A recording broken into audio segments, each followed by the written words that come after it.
in the cold, a crocodile, workout on a kid playground. That's how we do it. We close it first and then you flip it. Yeah. You know when we go to hotels that do like omelette on the spot, usually that's how they do it. Good job. Wow. Told you I got it. No, you're good. I know you got it.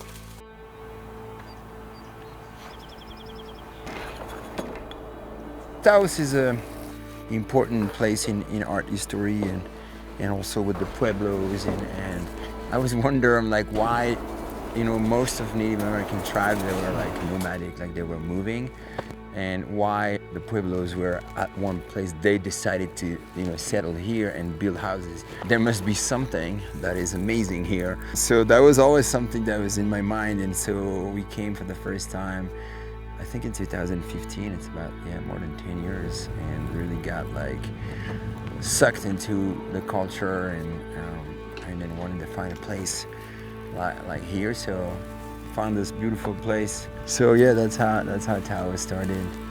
It's very interesting to be here and paint because there's constantly, I mean, when you paint what we paint, like the outside things, it's always constant relationship between the light and shadows, and shadows are blue or purple and you know, light is warm, but when you are in the element where you have constant game of that, it's beautiful to be able to look outside when you paint. And right now as I'm looking, I see all those nuances, and it's such a constant reminder. Being there was great for this, like having the studio with the mountains and all those bushes that I constantly paint around me.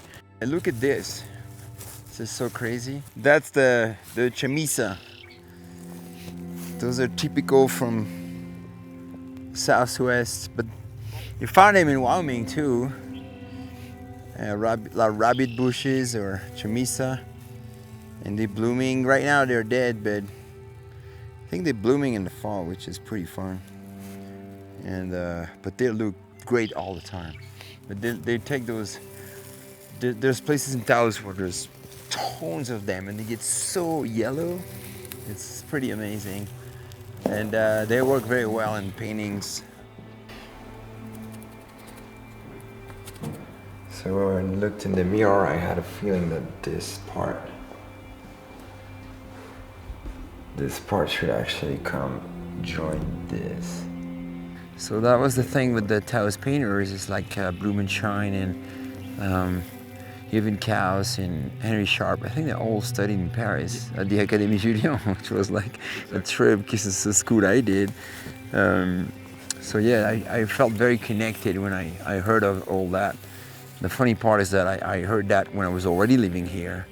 Those guys were in Paris 100 years before me, and I was like, wow, shit, that's crazy. So yeah, it kind of like helped me feeling even more like doing the right thing at the right place.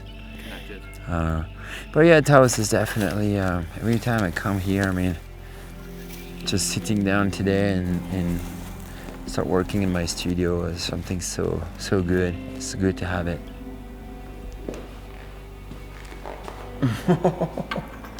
Oh my god. Put one this way. Yeah, how is she gonna wear it? She wears it the long way. Like this? Yeah. I did a show called Taos when I arrived here. I did about six paintings, and People ask me where that went. Where is it? You know, people, who got it? Who bought it? Or where is it going? Which painting? This one? Dude, I don't know who has my originals. I know. Some I do, but it's rare. It's Some hard. I do. Yeah, the originals, it's hard to know. Okay, buddy. Of course, man. Nice. Yeah, stoked.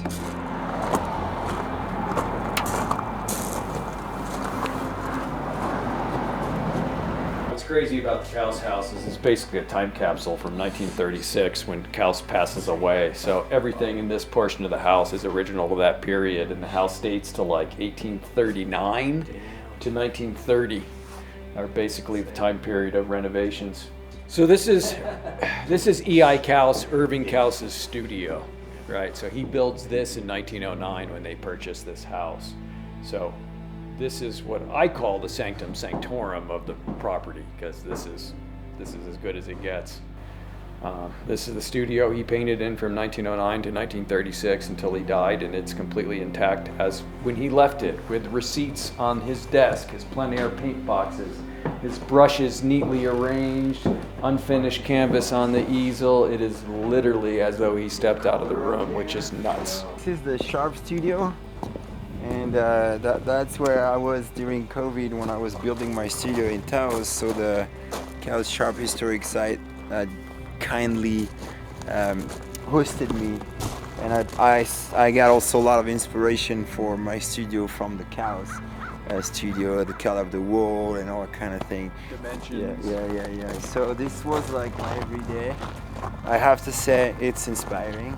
I was sitting here one morning and Davison bring me this new book from Couse, and I was drinking my coffee, so I was painting in Sharp studio. I drink my coffee, I open the book. First paragraph is the years in Paris, and it says, oh, he was at the Académie Julian, and I'm like, what the fuck? Which is the same school I did. And I was sitting on this chair pretty much 100 years later, and it was kind of a trip. It's cool. So I was working here, I brought a big rug here to protect the floors. I had my easel here, I had some kind of lights, a little. And yeah, I did a whole show. The first show is actually called Taos, with the Lyle paintings were done here in this room. So look at this war bonnet. So same thing. So I was here one morning and Davison came and like, well, I want to show you something. So bring me to that room, and they have.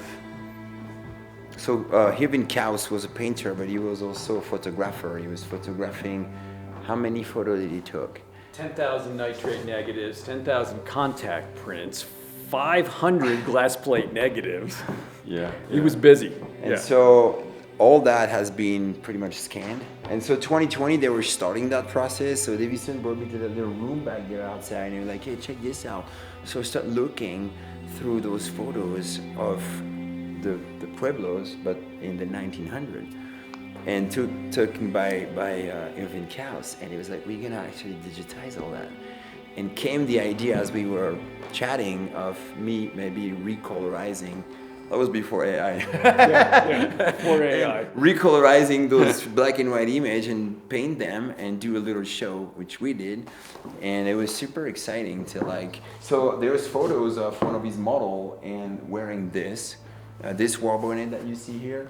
And the painting that you saw there with the guy wrapped in a red blanket, the red blanket they have. So when I was painting it, they gave it to me that I had the red blanket in my studio, which is a trip. So it's just, there's a time capsule element to all that, and it's very appealing for an artist.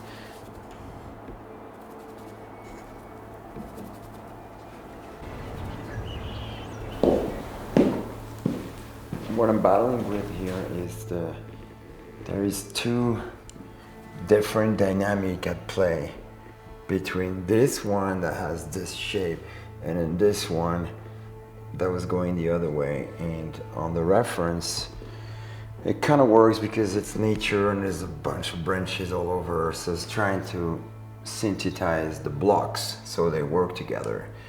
But here we have a situation where so far it's not working. So just like sculpting, when you sculpt, you move the thing. That's pretty much what I'm doing right now. I'm just going kind of dirty, and I've been erasing 20 times. At some point I would have to stop. If I can find a solution in the next 5 minutes, I have to move forward somewhere else, because then I become completely inefficient. And but sometimes I find the solution. And I have to keep the idea that it's sagebrush. It's not like some kind of weird thing, but I'm almost there. I can feel it, but I'll figure it out.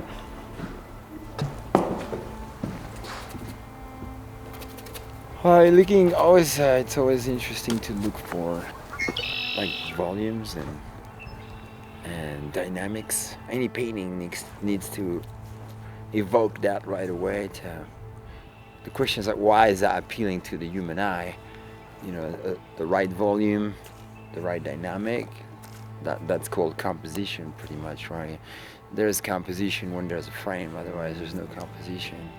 As I browse and look around, I see elements, but then I think the work of the artist is to make a frame and decide, okay, this is the frame and this is what it's gonna be strong in the image. This is gonna be good, and the colors come in play. Black and white respond right away to that thing of volume and dynamic, and then it's like light and shadow.